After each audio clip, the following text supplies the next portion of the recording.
Get this and get it straight. Crime is a sucker's road, and those who travel it wind up in the gut of the prison of the grave. This time, a friend with millions, a myopic chemist and a long-haired piano player, was thrown into panic because a brilliant young lady with a gun was taking a big step in the wrong direction. It happened like this. From the pen of Raymond Chandler, outstanding author of crime fiction, comes his most famous character in The Adventures of Philip Marlowe.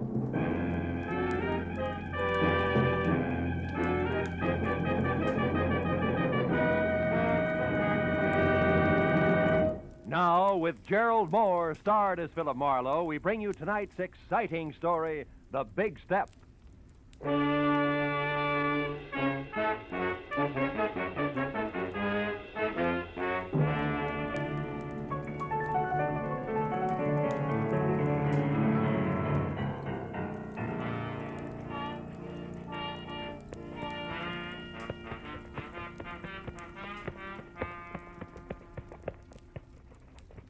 Yes, sir, Mr. Marlowe. I always figure shoes are just like faces. How's that, champ? Well, they make it old and they make it wrinkled, but they're still okay as long as they got a shine on them.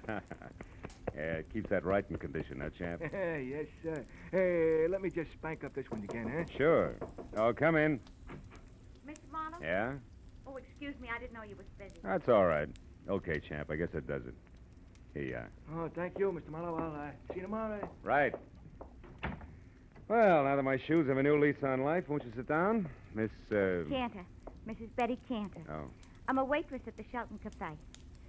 I need your help, Mr. Marlowe. There's something you could do for me. You free to take a case? Well, I'm free, depending on the case. What is it? Well, today, this friend of mine, Shirley Vitello, comes into the restaurant where I work. Yeah. She takes her usual table, and while she's waiting for her order, she starts reading the paper. Well, it's all quiet so far, Betty. Yeah, but just when I'm bringing in the tomato juice, it happens.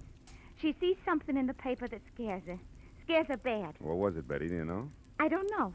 She mutters something, and then she runs out of the place. Her face was gray like ashes. Later, I got to worrying. I called her at home, then at the lab where she works, even her husband's studio. No luck. Now, wait a minute, Betty. I don't quite get the connection. You and Shirley Vitello, I mean. Oh, I don't know we're social. We're only chummy at the restaurant. She's been eating there for years. Well, that's a basis for friendship. Well, about 6 months ago, I was in bad trouble. And Shirley came through with $200 when it seemed like more money than I'd ever seen. Yeah. It kept me and my husband together. So, you see, she means a lot to me. Yeah, I see what you mean. Well, look, Bet, what was this about a lab? Well, Shirley's a technician. She works as an assistant to a chemist named Softman. Abraham Softman, out on Melrose someplace. Mm-hmm. What about Shirley's husband? Do you know him? Gilbert? Oh, yeah. He comes in with her a lot. He's a piano composer and a real nice guy. Mm. He lives for his work. He's unknown now, but he's a real genius, Oh, Shirley sure, says. sure. She'd do anything to keep him and his music going. Yeah, well, tell me, this friend of yours saw something in a paper you said that scared her. Now, that's all you know, huh? Yeah. And I want you to find out why and help her. Here's $50, Mr. Marlowe. That's what you charge, ain't it? More or less, yeah. By the way, Mrs. Cantor, where's your ring? I sometimes take it off when I'm working. You do, huh? Yeah. Or perhaps when you hock it to raise $50? Look, Betty, I'm a careless guy. You better hold the money, huh? Oh, but Mr. Marlowe... Where do the Vitellos live? But Mr. We're Marlowe... in a hurry, Betty, remember? Where's the address? Well, it's 3140 Veteran Avenue. Mm-hmm. And in case you want it, Gilbert's studio is Benedict Canyon, 510. Thanks, Mr. Marlowe. And you call me at Empire 17087, huh?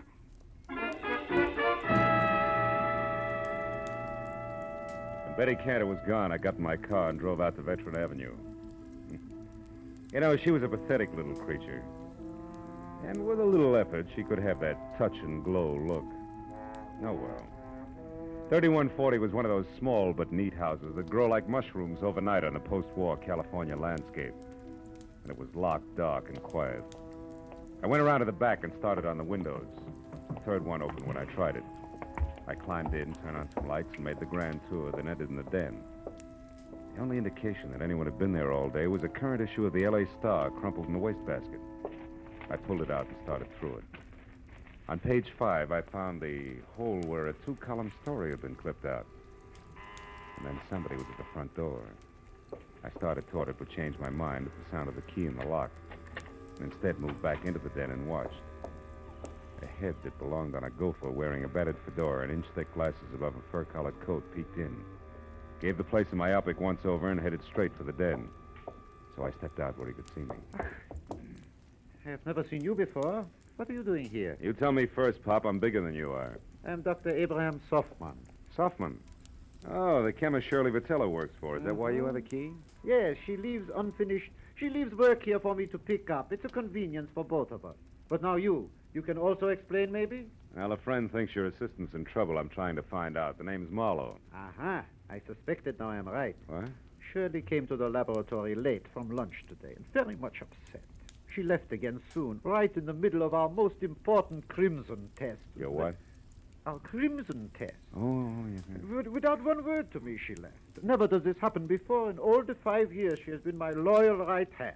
Well, tell me, what's the nature of your research, Dr. Softman? We are developing new commercial dyes. Oh, such a beautiful crimson we have now. Really? Shirley knows as much as I do about all of it. Mr. Marlowe. Was it you who opened the desk drawer there? No. I didn't notice it till now. 2 boxes of 32 caliber ammunition. 9 shells gone from the top one. She kept a gun there. I've seen it before. That's gone, too. What kind of trouble needs a gun, Mr. Marlowe? Oh, I could think of a few. And they all say we better locate Shirley and soon. Now, look, Doc, I want to ask Just you... one moment, What? please. Maybe you will know if this means anything. I found this under her work table after she left this afternoon. Is it maybe something? I don't know. Let me see. Empty reservation envelope from Federal Airlines, L.A. to New York, departure 11:35 tonight. Made out to Ruth Britton. Ruth Britton? Who's that? Well, I don't know her, but she must be something to Shirley. Perhaps this Ruth Britton is the trouble. Now, the airline number's here. Where's the phone? It's out there in the other room, Oh. there on the table. Yeah, I got it. Hudson 28610.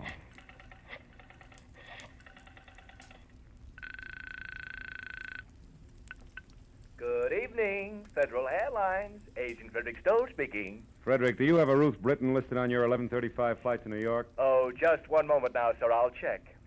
Oh, no. Yes, we do. Yeah, well, I've got to locate her. Do you have an address or a phone number there? Oh, no, sir, I do not. And even if I did, I'm Look, afraid Freddie I couldn't. boy, this is important. I need that information. Now, describe her to me. What does she look like? Oh, dear, I'm afraid I can't. I must have sold the ticket. I'm the only agent on duty, but I just can't seem to think where Try, will you think? I am. How do you expect isn't me to that remember awful? 75 or 80 faces every day? Now, listen, Good heavens, don't you think I get confused? Yes, I every do. Time Now I 9 do. or 10 jerks come in here at once, all wanting tickets at the Never same time. mind. Don't you think I have the Skip right it. to do it? Fredericks. Now, look, Doc. Now, look, do me a favor, will you? What is it? Stay right here and wait for Shirley. If she comes back, hold her. I'm going to look up her husband, Gilbert.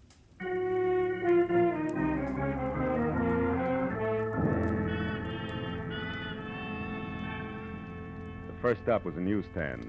I bought an L.A. Star, turned to page 5, and found that the missing story was on a man identified only as Denneker, who'd been hit by a taxi on Temple Street at 8 a.m. The only reason it rated 2 columns was that before he lapsed into unconsciousness, he told the ambulance crew from the Citizens Emergency Hospital that he knew he was going to die and wanted to clear his conscience by confessing a crime he'd committed. It ended with police standing by. I drove on into Benedict Canyon, wondering what kind of a bridge it was going to take to span the gap between a female chemist and a downtown traffic accident. I was still wondering when I got to number 510. All I could see of Gilbert Vitello's studio over the brush around it was something pseudo-Spanish that had been stuck onto a piece of vertical real estate by an optimist in the early 20s. A path had been opened from the driveway to the house, and as I walked to the door, the piano music from inside got louder, but not better. Even in the long-haired circle, that stuff needed a haircut. Hey! Hey! Vitello, break it up a minute, will you? What's the meaning of this outburst? I'm working and I won't be interrupted. Who are you? What do you want anyway? Take it easy, Mr. Vitello. My name Easy? is Marlowe. Betty Cantor sent me here because she's worried about your wife. The waitress worried about Shirley. Why? Well, she's in some kind of trouble. Have you seen her tonight? No, not since this morning, but that's not unusual. I often work late. My music is very demanding. Now, what gives that waitress the idea that Shirley's in trouble? Your wife's reaction to a newspaper story. It scared the wits out of her. About a taxi hitting a man named Dennicker mean anything to you? Dennick, Shirley worked with a fellow by that name once, I believe, but why would that story frighten her? Well, I was hoping you'd tell me. Do you have a gun? A little .32 pistol that's at home. Why? It's gone. See here, what's this all about? Tell me the truth and be quick about it. Oh, shut up. Answer my question. All right. My wife was shocked by that item on Dennicker. She isn't at home, she isn't at Softman's lab, and hasn't been all afternoon. And what's more, she's got a gun. That's all I know, except for one thing. Who's Ruth Britton? She's a friend of Shirley's from the East. She's been visiting relatives out here. Why? Nothing. Maybe Shirley's got a plane reservation for her, that's all. Mr. Marlowe, if that's all you have to offer, why don't you get out of here so I can go to work? I'm quite certain if Shirley were actually in trouble, she'd come to me for help. And incidentally, tell Betty Cantor to take some vitamins or something. She's becoming a meddlesome busybody. You know, there was a quality about Gilbert Vitello that made me want to sock him on the temperament with the heavy end of his grand piano. When I started down the path to the driveway, I forgot about him. Because a pair of headlights slashed through the foliage like a giant scythe. I ran to where I could see and watched the girl in a brown suit get out of a sleek new Hudson and start toward the house. Then she saw me. She backed away, then threw me one scared look and darted into a side path like a jittery cottontail. I followed as fast as I could, but it was home ground to her, and in 20 yards I was outclassed. I lost her at the corner of a sagging shed and stopped to listen for her footsteps. I heard something else, but not in time to duck. Oh!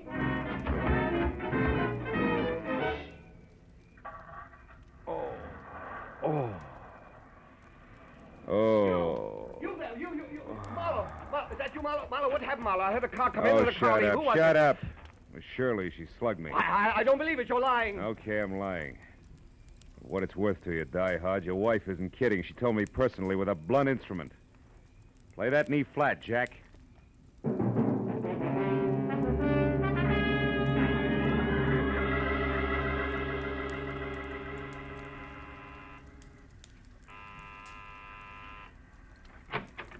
Mr. Marlowe, did you get something? Lumps.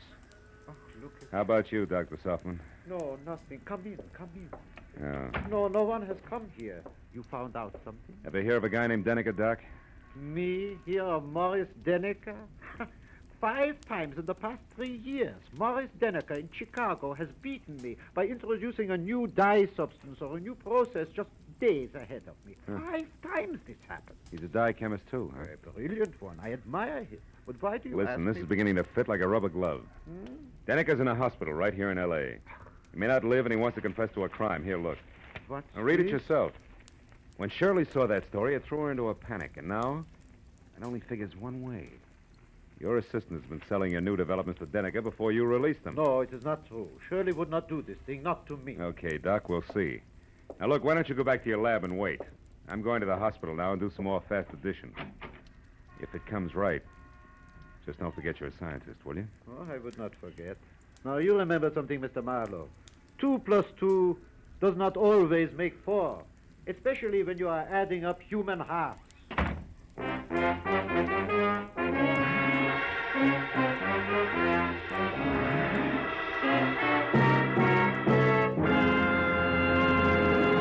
In just a moment, the second act of Philip Marlowe. But first, Wednesday's Wonderful on CBS, with Dr. Christian, Groucho Marx, Bing Crosby, and Burns and Allen all coming your way over most of these same CBS stations. This Wednesday, Brother Bob Crosby visits Bing. Gracie Allen stumps the income tax experts. Groucho will be on hand with his ad-libs and teams of opposition. And Dr. Christian makes a wily grandmother stick to the truth for once. So be listening this Wednesday, won't you? Now, with our star, Gerald Mohr, we return to the second act of Philip Marlowe and tonight's story, The Big Step. It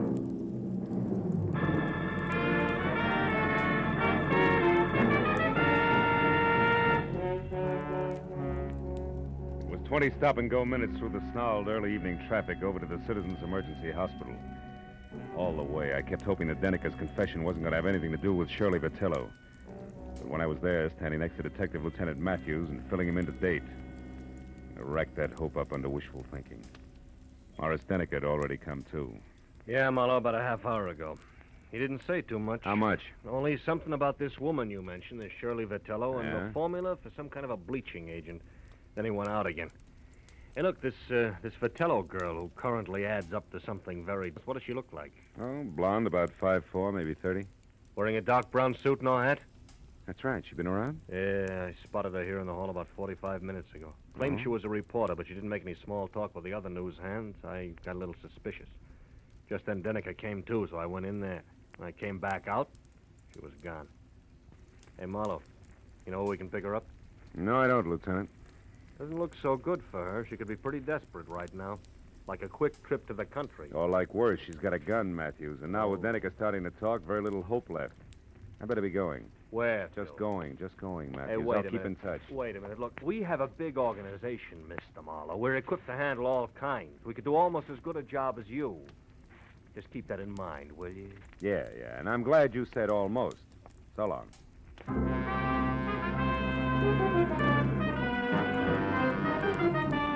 I got back into my car and pointed it toward the Vitello place on Veteran Avenue again. Because I didn't know where else I could possibly pick up Shirley's trail. I felt like an uncomfortable emptiness was in the pit of my stomach. You know, like the guy who stands on a street corner and watches an ambulance intern scrape up a traffic victim. He knows he didn't have anything to do with it, but that knowledge doesn't make him feel any better. Shirley Vitello was headed for trouble, bad trouble. And the pathetic little kid, Betty Cantor, who came into my office and started the whole thing, could get hurt in the process. Well, I parked in front of the place, which from inside, a desk lamp showed a circle of light the size and color of a lemon lifesaver, and the front door was open inches, as though somebody had left in a big hurry. I walked on eggs as far as the door and nudged it. And I saw it. On the table in the far corner of the room, a note propped up against the lamp and nothing else. I started toward it. Don't move. I'm behind you, and I've got a gun. Oh, fine. 32 caliber out of the desk drawer, no doubt. No doubt. Marlowe, why are you mixing into something that's no business of yours? I'm a private detective working for your friend Betty Cantor. She's worried about you, Shirley. Marlowe, what's done is done. Betty can't help me. You can't help me. Nobody can help me. I stole Softman's work, and I sold it to Morris Denneker. I didn't count on a deathbed confession. Why'd you do it? I love my husband, and he needs money to go on with his work. No. Gilbert's in on this with you, huh? Oh, no. No, he isn't. He thought my wages were high, that's all. The note I left there on the table makes that clear. Also, Also what? it says goodbye. I love him, Marlowe. When I'm gone, he'll have enough money to carry on. Keep the studio that means so much to him. And nothing can be taken away from him. I've seen to that, legal-like. Just what do you mean, gone, Shirley? How far is gone? A long way, Marlowe. All the way. Suicide? Oh, no, Shirley, you Marlowe, can't mean let's that. not talk anymore. And don't bother about that phone. It's only Gilbert. How do you know? Well, when I pulled up outside here after I came from the hospital, he was home. I didn't want to speak to him, so I drove on until I came to a phone booth. And then I called here and told him to meet me at the Saffron Bar. It's an old hangout of ours. You wanted to leave a note for him, but didn't want to face him, is that it? Yeah. He'll keep calling on and off for quite a while before he comes back here. I figured it would be better that way. I didn't want him chasing me. The sea air might give the big lug a cold. It always did. Well, Marlowe, it looks like it's about time to put you away for safekeeping. I don't think so, Shirley. I think the phone is about... No! Next time, Marlowe, it'll be more than a vase, but just as fragile. Now, the closet's cedar-lined and strong. It should hold you long enough. Get in, Marlowe. Go on. Okay. And it is, baby. But first, What? the step you're about to take, Shirley, Yeah, I listen. know all about it. It's a big step, isn't it, Marlowe? We'll save your breath. I wouldn't be any happier in prison or running away, believe me. Not a bit happier. So long, Marlowe.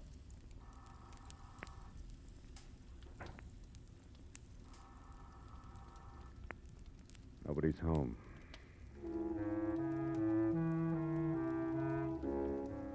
Shirley Vitello was mixed up about a lot of things in life, but that doesn't include closets, because the one she put me in was strong. The lining she called cedar must have been hand-me-down armor plate from a retired battle wagon. So all in all, I was 45 minutes alternately kicking and resting while the insistent telephone marked the 5-minute intervals for me. But finally, it was the wood around the lock that gave way. I was out. Hello? Hello, sir. Who's this? Marlowe, Vitello, and save your questions till you hear what I have to say. Marlowe, where's my wife? She was supposed to meet me here at the Saffron Barn. I said She's not... save it. Now listen. Your wife's out to kill herself. No, Marlowe, no! Yes, tell me, did you two have a favorite spot out near the ocean? I don't see what I that don't has... care whether you see or not. Did you or didn't you? Yes, the Redondo fishing pier below Santa Monica. Good. Now keep listening, Vitello, and do as I say. Come straight home. But, Marlowe, it surely... Do as I say, Vitello. Come back here and sit tight with fingers crossed. I'll worry about the pier. Goodbye. Second connection was broken. I picked up the phone again, dialed 116, got through to police emergency operator, and from there to Matthews, who was still at the Citizens Hospital. I told him to pick me up in a squad car and get ready for a fast 10-mile drive to the Redondo fishing pier, where Shirley Vitello was going to kill herself. And I got outside and waited the 4 longest minutes of my life, until finally Matthews screeched up to a halt. When I piled in, we took off, siren wide open.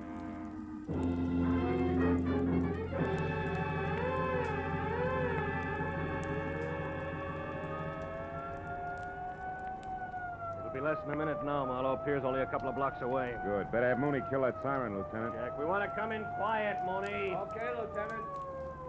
Well, there she is. That tower's out on the pier. Yeah, Mooney, pull up here, will you? We don't want to scare her into something. Matthews. What? That crowd there, halfway out on the pier. There's a cop with her. Yes, so there is. You better drive right up, Mooney. Looks like we're too late, Phil.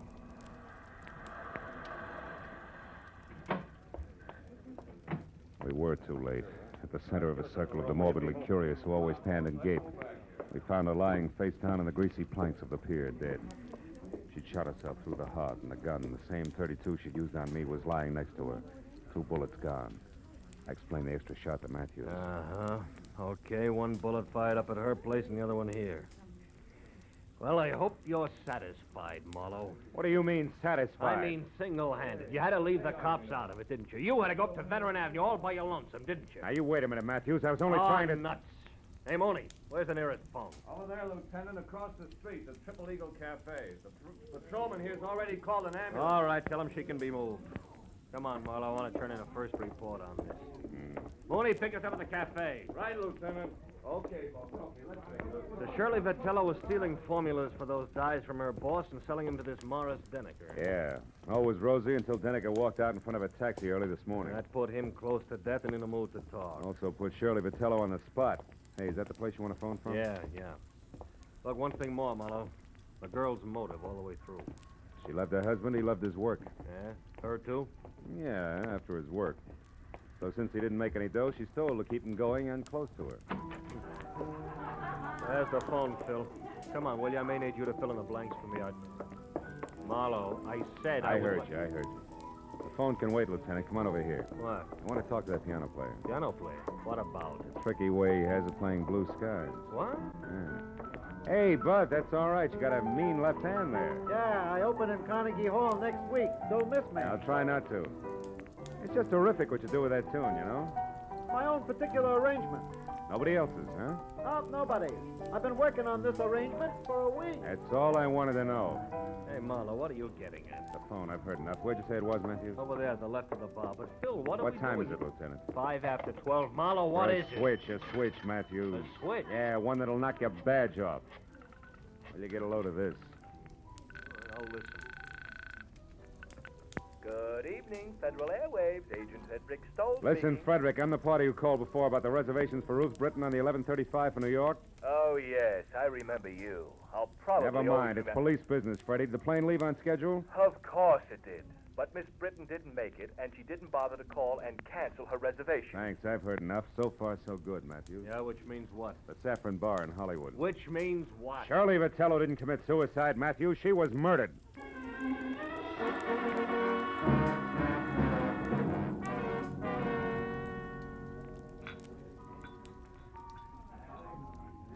Okay, Phil. Where's your man? Right there. That table against the wall. Oh. Come on, Matthews. Hawaiian music. Sentimental rock. Degradation. Abomination. Oh, I don't think it's as bad as all that, Gilbert, old boy. Marlowe, you a cop, the most insensitive of all people. What would you know about music? Just for the record, he's not a cop. My question still stands. What do you know about music? As a matter of fact, not much. But you know, I'm fascinated by what they're doing with instruments these days. Really? Mm-hmm. What are they doing that might fascinate you? Well, for example, take that picture where the score is done by only one instrument, a zither. What's more, it doesn't sound like a zither. To a trained ear, a zither is a zither. You mean you can't make one instrument sound like another? Well, for example, a guitar like a piano? Don't be ridiculous. Now, wait a minute. Not so ridiculous. Why, only tonight I heard a guitar that sounded just like a piano. Real tricky arrangement it was, too. Sounded... You're joking. Oh, no. Oh, you must have heard it, too. It was while we were talking on the telephone. The telephone? I talked to you? Sure you did. You remember? You said you were calling from here, the Saffron Bar, but the conversation was being scored by the pianist at the Triple Eagle Cafe at Redondo Beach. A real tricky arrangement in more ways than one. I didn't mean it. I didn't really want to.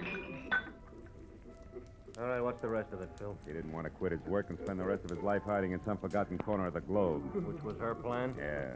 As I figure it, once Shirley knew she was finished, she decided they should both run for it. He was in on what she was doing all along. And the suicide note? It was part of her plan. Oh. Leave Puppy here and innocent with the money she got for her shenanigans.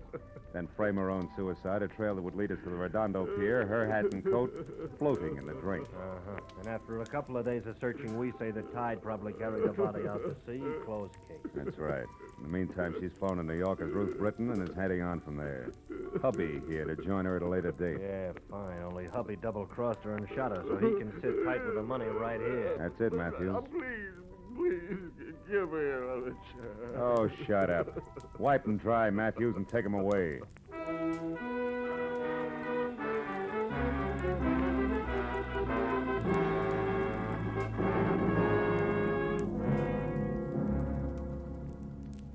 I didn't go along with Matthews. I didn't even bother about my car, which I'd left in front of the Vitello place. I'd had enough for one night. Enough of the kind of person who'd hitch his wagon to a star only if the twinkle he saw on the horizon was the reflection of a dollar sign. Oh, yeah, they were a pair, all right, the Vitellos. A pair who finally canceled each other out. You know what? I'm glad of it.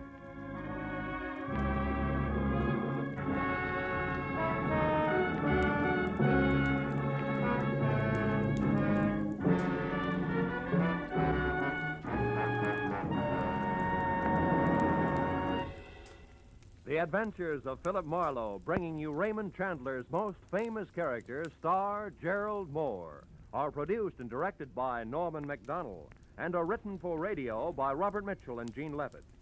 Featured in the cast were Gene Bates, Paul Dubov, Vivi Janis, Edgar Barrier, and Peter Leeds. Detective Lieutenant Matthews is played by Larry Dobkin. The special music is composed and conducted by Richard Orant. Be sure and be with us again next week when Philip Marlowe says... This time I tangled with a mad Scotchman, a phony English lord and a beautiful blonde corpse in a freight house. All because of a butler who walked on his knuckles.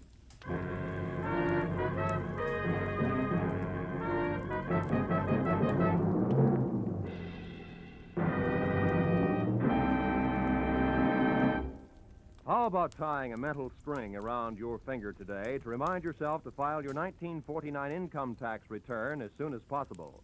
The 15th of March isn't several miles down the road the way it used to be. It's almost at your front door.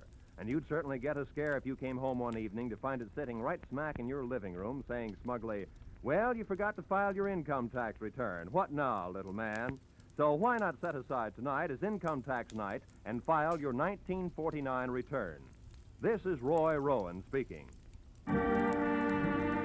This is CBS, where Burns and Allen are heard every Wednesday night, the Columbia Broadcasting System.